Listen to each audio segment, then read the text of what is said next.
Hello, everybody. My name is PrimeTime Moff, and I am joined with the fantastic Oddimus Prime, or our real names of Graham and Simon, as we will slip into that through conversation. Now, we are pleased to have you along on this first episode of our new series on PrimeTime TV, where we are going to delve into the 40 years of Transformers. Each week, we will be touching on a specific year, talking through loads of different aspects of the cartoon, toys, comics, and having a good bit of fun doing it. My wallet is already scared, as I am sure going through this, there will be things I'll want to pick up. Simon, how are you feeling about it? Pretty good. Yeah. I've already purchased myself the 1984 Transformers Annual after our initial discussions on this and seeing it on eBay and needing it back in my life. So yes, this is going to be expensive. I know. And I picked up a G1 Megatron yesterday, not for the for this specifically, but it just felt really good picking it up and preparation for recording, watching through some of the original Transformers episodes. So yes, I'm sure it's going to be an exciting journey, and I'm looking forward to share it with you. We'll have some special episodes, some additional episodes as well. We're going to give the movie its own year because that feels right. It feels right to kind of separate it from the year 3. But other than that, most years we'll just be sticking with a single episode for the year. So before we go into 1985, I want to quickly talk on 1984 because 1984 is probably, as much as it's not when the general public becomes aware of Transformers. Oh, I've done it wrong, haven't I? Yeah, you said 1985 and then talking about 1984. It's okay. If you start that bit again, we can edit it. Okay, so before talking about 1984, I want to look back onto 1983. We had a wonderful meeting with Bob Budiansky late last year where we recorded an interview for TFUK Con. And Bob was very quick to remind us that although we're celebrating the 40th year in 1984, his 40th year of being involved was 1983, because it was late 1983 that he sat that weekend and wrote all these lovely information about each of the characters we know and love. And we know that through that year was when they really made that connection between Hasbro and Takara Tomy and getting everything involved to set us up for 1984. So let's move into 1984 then. So 1984, we are going to focus on the toys first. So the toys are a very interesting bit because every country is going to have slightly different releases, but I want to kind of just go with what we see as being the main Transformers releases for that year. And I've actually got a wee something here, or two different bits. When I was a kid, these were the things I absolutely loved. This is a framed version of the catalogue that shows you through what are your. It doesn't really do well with the camera, but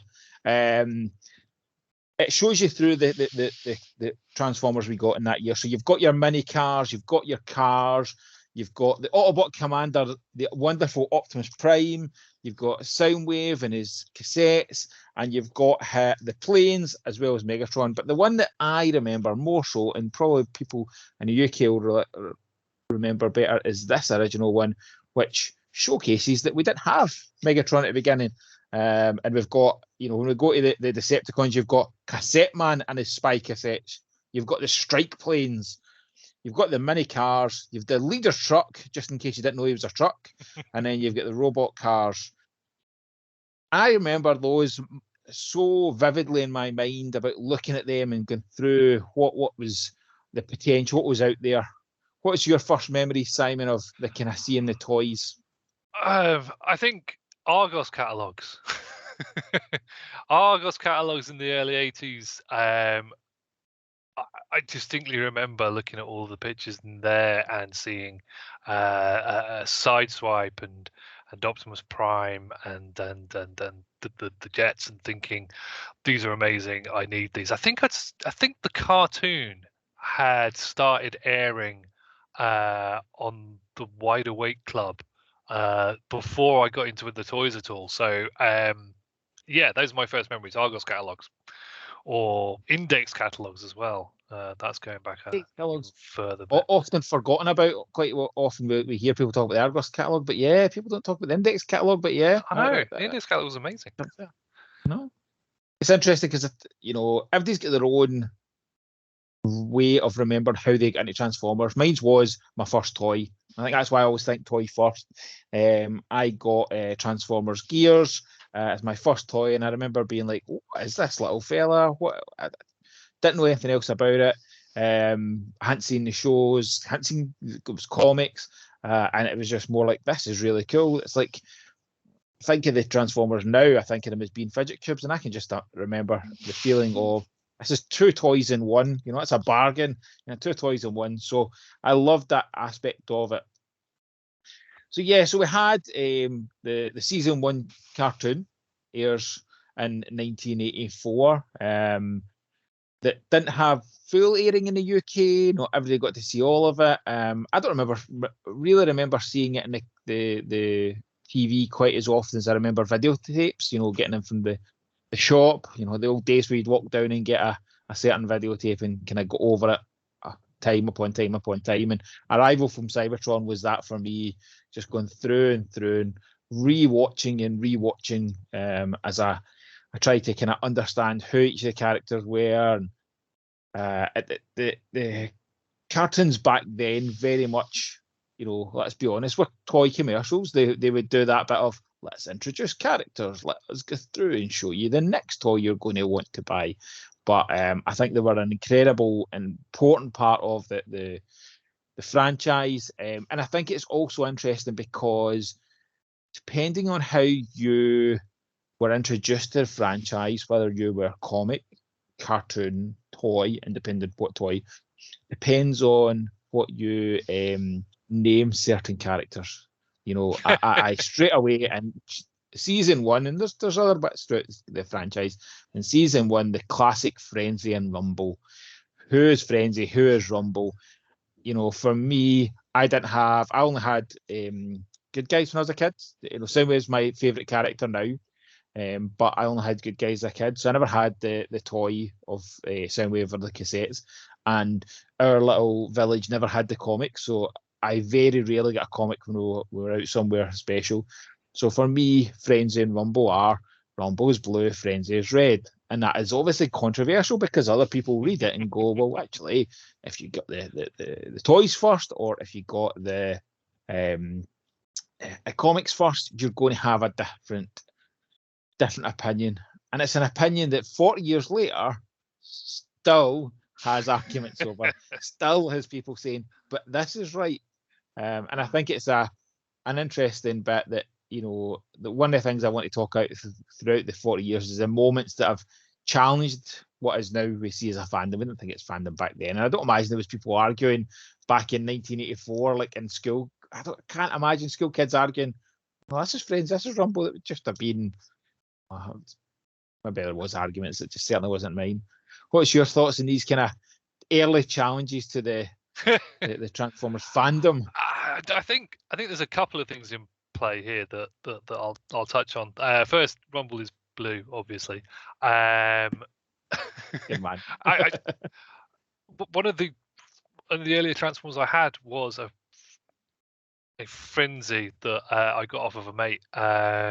Swapped it for Packet Chris was saying, yeah, it was always Rumble to me. He was blue, he was Rumble, same as in the cartoon. So yeah, but also there's a lot of I've got a whole story to tell on this in a little bit, but other transforming toys became part of the Transformers canon when you're a kid in the early 80s. Yep. The cartoon was on so rarely. I believe, I could be wrong, it was on Whackaday and the Wide Awake Club in England and was only shown in bits sort of between other segments and mostly during the school holidays. I could be wrong on that, but that's my memory of it anyway. So we didn't have like and as you say, it was watching the VHS tapes until they stopped working. And obviously the comics when they arrived. But other than that, GoBots and Robo Machines were a thing at the same time.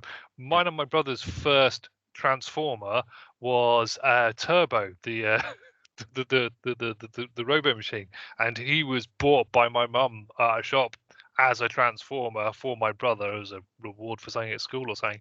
But for ages, he was our first Transformer that we actually owned. It wasn't until a little bit later that we got an actual Transformer. So there was that sort of side of things as well. And I think you're right. Actually, I look just behind my laptop, and I've got two little GoBots sitting in my Transformer collection because they were a big part of the play factor. There were ones that just stuck out to me, and they were kind of monstery ones. Kind of like those. I didn't have, as I said, I didn't have Decepticons. I didn't have a Decepticon until I was older. My brother had a Starscream. That was the only Decepticon we ever had. So I needed something to become my Decepticons. So GoBots naturally became the enemy of my Autobot, my small Autobot collection. We didn't have many of the toys. I only had a handful, but they were my Decepticons to mix and match. And I think that was the aspect of, there was other robot toys back then, as you say, in the 80s that just, kids' imagination. It doesn't have to have the Transformers brand. It just was a toy to play with to get in amongst. But yeah, so, when we think then, what else came out that year? So we talked about the toys. The first handful of comics came out. So in the UK, we know they were slightly different to the releases in the US.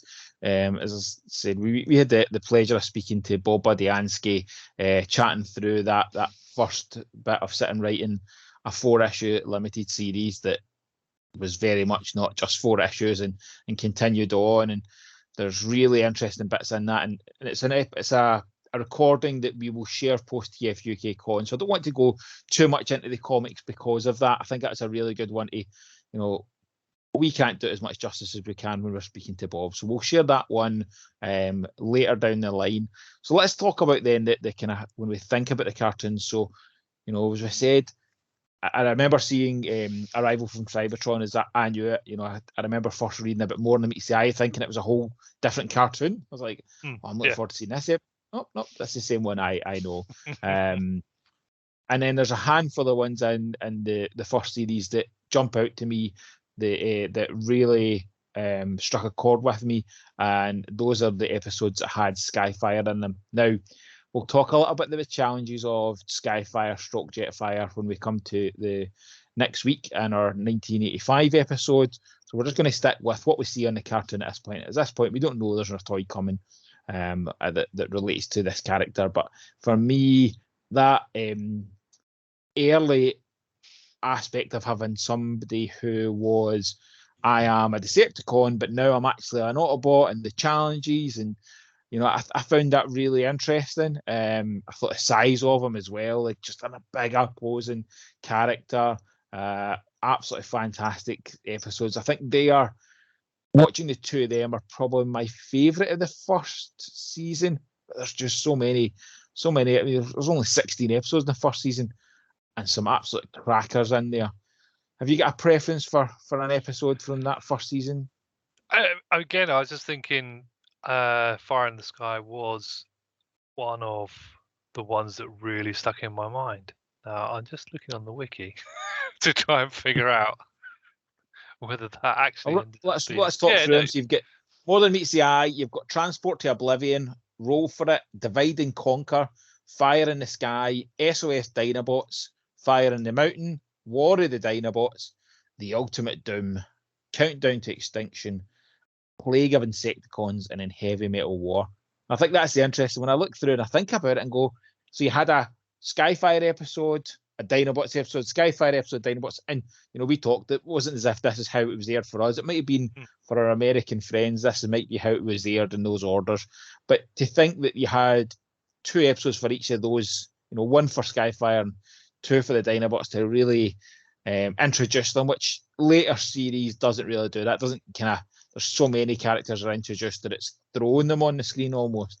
But to give these characters their own episodes, to really embed them in in the series and the story, I think is really impressive, and it shows how much value they saw in both Skyfire and the Dinobots. Yeah, definitely. It is looking back at when the episodes aired compared to when the toys came out. It is almost weird to see that all of these characters were introduced so early on in the line. I think as I was saying with the Skyfire thing, I think my brain just thought that they were later episodes. I didn't twig that they were quite such early ones, especially with Plague of Insecticons. Because again, it's an episode where Plague of Insecticons, I really remember. I vividly remember seeing that episode split into 3 parts on blooming Wackaday or whatever it was. Timmy Mallet introducing it. It's weird to think that those toys, we hadn't seen them, didn't know about them or anything else at that point. They were all complete mysteries. But again, our memories might be a little bit fuzzy. It's entirely possible we didn't get these episodes until 85, possibly even 86, when things had all sort of got a bit more big. But yeah. And I think even at that, like, I think back, and for the longest time, before the episodes were available on DVD and you could just go and get them and catch them, I was sure there was an episode with the Insecticons. So I always went looking for it, thinking that this must be an episode. And actually it was from the advert, and it was the and it's a plague of Insecticons, and they are kind of in a kind of cornfield. And I was like, that's an episode. What episode's that in? And I remember the first time I wasn't even streaming, it was downloading at a very, very, very, very, very slow pace, quick time movies of these episodes to go and watch. And it was a joy to have new G1 at a point in the 90s where, I was just like, this is great to be able to go back and go into it. But yeah, I think that's the bit that where the Transformers are 40. Also means we're a bit, on that kind of 40 bit. So how is it, our memories for exactly when these came out? And I said, as we said, we're going to focus on when they were released rather than maybe when we saw them or when they got a UK release. And, certainly we got a lot of the UK got a lot of the releases before the rest of Europe. So actually there's some stuff that we got in 1984 that's actually 1985 if you go into Europe. So it is easy to kind of just go, well, actually, let's just go with the 1984. As I say, Megatron, for example, wasn't part of the 1984 wave for us, but it was for the Americans. So it's kind of... Let's just quickly go over the figures that came out in 84 over here compared to the States. Right, just making sure I'm on the right page. Okay, so in America, you had the mini cars: Brawn, Bumblebee, Bumper, Cliff Jumper, Gears, Huffer, Windcharger. The Autobot cars of Blue Streak Hound, Ironhide, Jazz, Mirage, Prowl, Ratchet, Sideswipe, Sunstreaker, Trailbreaker, Wheeljack. Autobot Commander Optimus Prime. 3 chronoforms, those must be the watches, I guess. Autoceptor, Deceptor, and Kaltor. And then the Decepticons, you had the cassettes: Frenzy, Laserbeak, Rumble, who was red, Ravage, the Decepticon planes of Skywarp, Starscream, and Thundercracker. Then you had communications with Soundwave and Buzzsaw, and Decepticon leader Megatron. And then you had the Power Dashers, the Omnibots, and Time Warrior for the mail away promotion. So there's I didn't count, but a ton of figures came out in the first wave in America. If I'm right, I'll just make sure. I could be wrong, but I believe we didn't get Megatron. We didn't get Wheeljack originally. I'm trying to remember who else. I'm kind of sure. I don't think we get Trailbreaker at the very beginning or Ahmed. I know they came out quite quickly afterwards. I'll go through the list. So wait, there were 1, 2, 3, 4, 5, 6, 7 mini cars in America. We only got 6, but the only one we didn't get was Bumper. So that was fine. We got the same spy cassettes pack, although we were called spy cassettes. The robot cars, the Autobot cars, there was 1, 2, 3, 4, 5, 6, 7, 8, 9, 10, 11 in America, and we got 6. Blue Streak, Hound, Jazz, Mirage, Ratchet, and Sideswipe. So we didn't get Ironhide, didn't even get Prowl. Didn't get Prowl. What did we miss? Prowl, Ironhide, Trailbreaker, and Trailbreaker, and Wheeljack. Must be more than that as well. Wow, that's bonkers. Crazy. Cassette Man, Soundwave with Buzzsaw. The Strike Planes, the Skywarp, Starscream, and Thundercracker. And I always liked the name Strike Planes. I always thought the name Strike Planes was good. When they just call them the Decepticon planes, I think you're missing a trick. Strike Planes is quite a, you can see them as being an attack squadron. And I think even with the UK release, where the Autobots outnumber the Decepticons, and I think throughout the as we go through this 40 years, I think we find that continually. I sit in my room and I fare the Decepticons over the Autobots. But I've got a lot more Autobots that have got Decepticons, and that's, I think that's just par for the course. I think it sets the stall for the very beginning. Certainly in the 80s, generally, good guys had more than the bad guys. As I say, my parents only really bought me good guy stuff. I never had any of the bad guys. It wasn't until a car boot sale I got my first Decepticon, and then I think that's probably why I gravitate to them more, and I want to pick up more Decepticons, because I'm like, I never had them as a kid.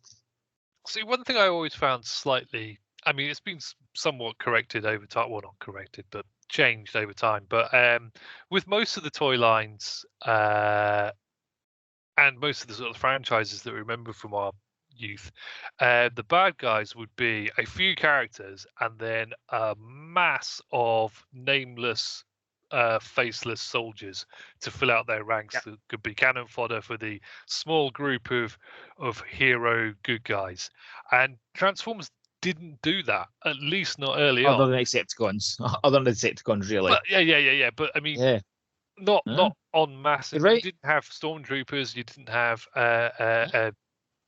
Thundercats and Cobra Troopers. Yeah. You didn't have any of that. It was just the characters. So the fact that even in the UK line, you had 13 good guy Transformers come out originally, and 6, 7, 8, 9 Decepticons, of which 5 are cassettes. It's crazy.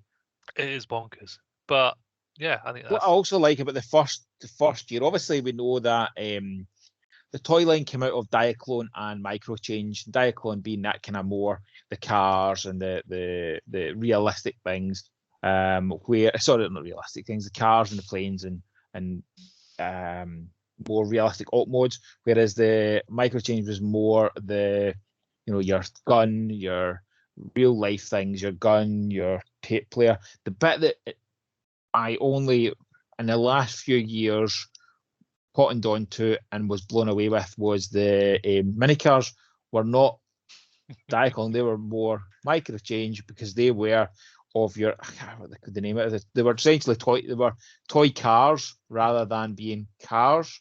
And it's such a slight penny cars, is that right? I think penny cars, they're like that. And that blew me away, because actually when you then look at it and you look at the proportions, you're like, of course they are. And the when you look at the Sunstreaker or Sideswipe, for example, because I love a Lamborghini Countach, both beautiful alt modes. Even at that point, the alt modes of the toys, especially those Diaclones, those look like that's a truck, that's a car, that's a plane. They look stunning. Soundwave, how many people were getting fooled by a Soundwave? That looked like a tape player. Like, yes, it was a bit smaller because we expect the tape to be a bit bigger, but it looked like one. The gun, it was on the American list of things that can't be taken on a plane for so long, because it looks like a freaking gun. Like, it's so impressive. I was showing the boys my new G1 Megatron yesterday, and it was like, this is incredible. Actually, it holds up so well and still looks brilliant. But these mini bots, actually, that it was such a revelation and such a, oh, well, of course it's not a real car. It's going to have the real proportions of a car. It's a toy car, and it's just a genius bit. And that's one of the things I'm looking forward to through these weeks and the rest of this year going through this, is the amount of things that I have learned about Transformers as an adult that blows me away. You know, I've got ones from just the last few weeks, examples that I'm looking forward to sharing of things I didn't know, and somebody who knows more than me has shared it, and I've been blown away. So I think that'll be the fun bit of going through these 40 years. Oh, definitely. There'll be some crazy new things we're potentially learning as we're researching into the preparation for these episodes. And it's just good fun to just even talk that through of what's each of our experiences of these years as we go through it. So 1984, it's an absolute stellar year. You know, when I first started collecting Masterpiece, all I wanted was a masterpiece of everything that was on this. You know, I was like, I want a masterpiece of everything. That's all I need. Just hope my wife doesn't hear me saying that, because that's certainly not where I stopped. And it continues because I continually upgrade, you know, with, for example, Fans Toys version of Gears. And it'll never end. I always enjoy the upgrades and changes and new bits. There's always new toys to get, and it'll be good fun going through this and finding some old toys that we both maybe go, oh, okay, that's a TFN purchase. We need to put that on the list, and just get more expensive. Any last thoughts on the 1984? Well, I mean, we need to talk about toys a little bit in terms of what your gears. So I would be remiss without mentioning this guy. Gatron. Yeah, indeed. This is truck. What was it called? Truck man. Leader truck Optimus Prime. This isn't my original one. This is one I actually only bought last year because I didn't, weirdly, in my collection have an actual G1 Optimus Prime. I've got several reissues and whatever else, but this one's there's my G1 Optimus Prime that has seen better days. Slightly broken smokestack. They don't sit upright. So quick. It's still G1. So my first Transformer wasn't actually Optimus Prime. It was Blue Streak, and I got him at, I think it was Index, not Argos. I always say Argos, and you know, we had the car robots in there, and we picked one. I was hoping upon hope that the random one that came out from the back was going to be Sideswipe, because you know, he's a red Lamborghini. Beautiful. Looked awesome, and it was unfortunately Blue Streak, which I then grew to love immensely, and I have many different versions of Blue Streak in all of his different guises, but unfortunately they're in a box sort of tucked away under my pile of shame. I try and get them out for another episode. But Optimus Prime I didn't get immediately. I asked for him for the Christmas. I'm assuming it was Christmas of '84. A few of my friends managed to get him, and that was great for them. And my parents, bless them, they did try and get him, but they couldn't. So I instead ended up with an orange GoBot. I forget his name, Stax, I think. It was an orange GoBot tractor. Was it a trailer. pickup truck? He was a big orange truck, long nose truck with a blue car carrier on the back. And he was my stand-in Optimus Prime, as I said, playing with the adding characters in who aren't necessarily part of canon or a different line entirely. But he was my Optimus Prime for several years. And the best thing about that was that the following Christmas, my parents bought my brother Optimus Prime, which actually has led me to where I am now, because you've never forgiven them. Never forgave my parents, and have been, after that joy of having my own Optimus Prime, which has led to this. Yes, we'll go on to Power Master Optimus Prime later, but that was my first actual Optimus Prime. But yeah, he's just a man. Beautiful. I mean, the truck mode is just glorious. It's just striking colors. moves so well. The transformation's great. I was convinced that the hands came out of his arms, and I couldn't understand when my friends finally showed me theirs that was what happened. Anyway, moving on.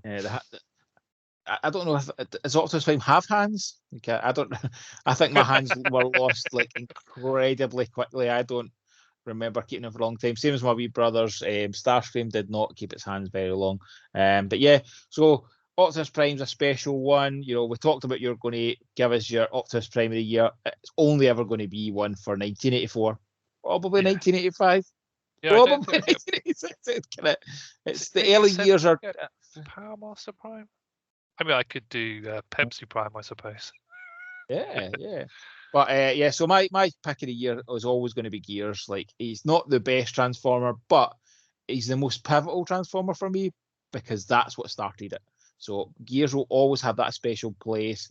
I always say this and then go, there'll be something random I don't know of. I have every Gears official and unofficial release there's ever been. There'll be some random thing, like not these the kind of Mexican colours and stuff. I do have a KO one as well, but the third party and official stuff, I've got them all because he's an easy enough character to collect. Not like your challenge of Optimus Prime or even my challenge with Soundwave. Gears is quite an easy one to kind of pick up. So I'm looking forward to the new release of that. And it'd be remiss, I don't know if you can see how much you can see it. My favourite Optimus Prime is still that original Optimus Prime.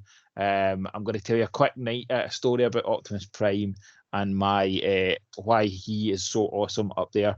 So March 2020, before COVID, I had just turned 40, was taking my boy to Wales Comic Con to go and meet Peter Cullen and Frank Welker, with the knowledge that, of course, later in that year, we had TFN, where we were also going to meet Peter Cullen, and it was going to be incredible and a wonderful experience. So I had a reissue Optimus Prime that I was going to hold off to TFN and get signed in a more personal environment, and it would be an absolutely incredible experience.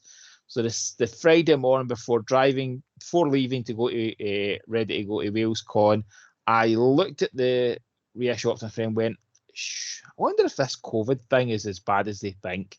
Should I take this fella with me and just get it signed now? No, it'll be fine.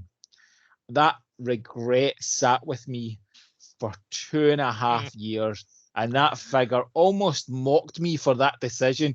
Every time I looked at it, I went, oh, and they're not young guys. They are not, it could have easily been the only chance I ever got to meet them, and it would have lived with regret. I had got my Soundwave signed because as much as he's Megatron Welker, Soundwave's my guy. So I'd got a Soundwave signed.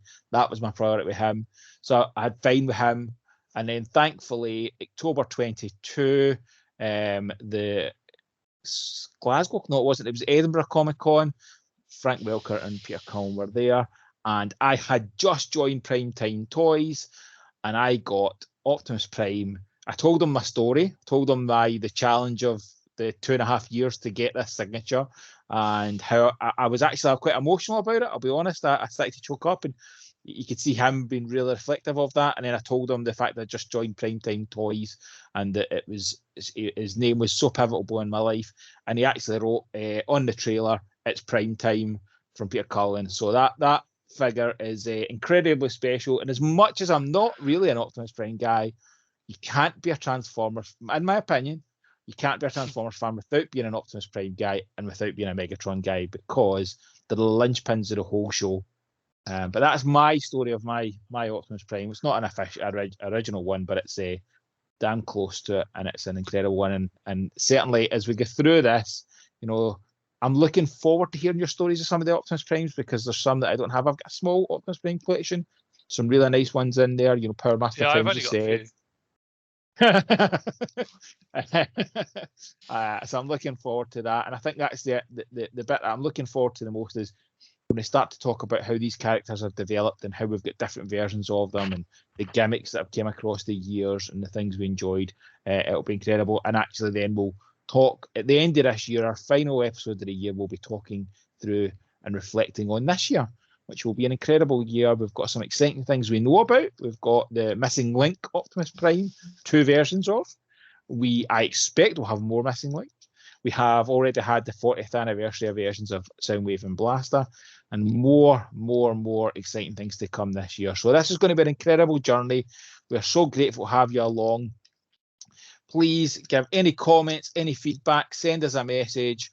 We are looking forward to going through this incredible journey with you, and we are excited about the idea of exploring a franchise that means so much to both of us, and really going into details. You know, Simon's knowledge for Optimus Prime is incredible. Simon's experience of Transformers, you know, there'll be stuff that we're going to learn. It's going to be brilliant.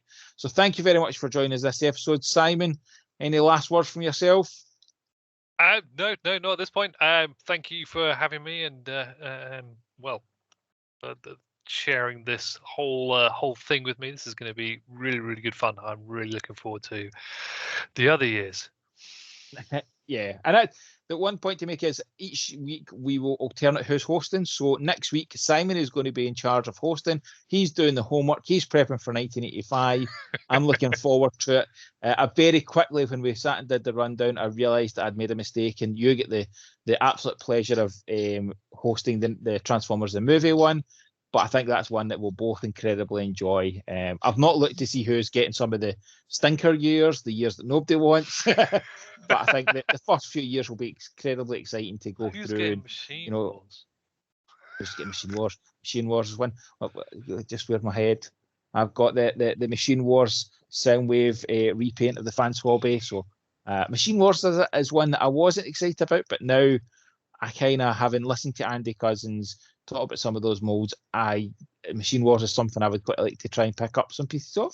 Certainly the Soundwave has kind of always been there anyway. So yeah, I'm looking forward to it, and we look forward to seeing you again next week as we talk about 1985. Till then, thanks very much. Bye. Bye.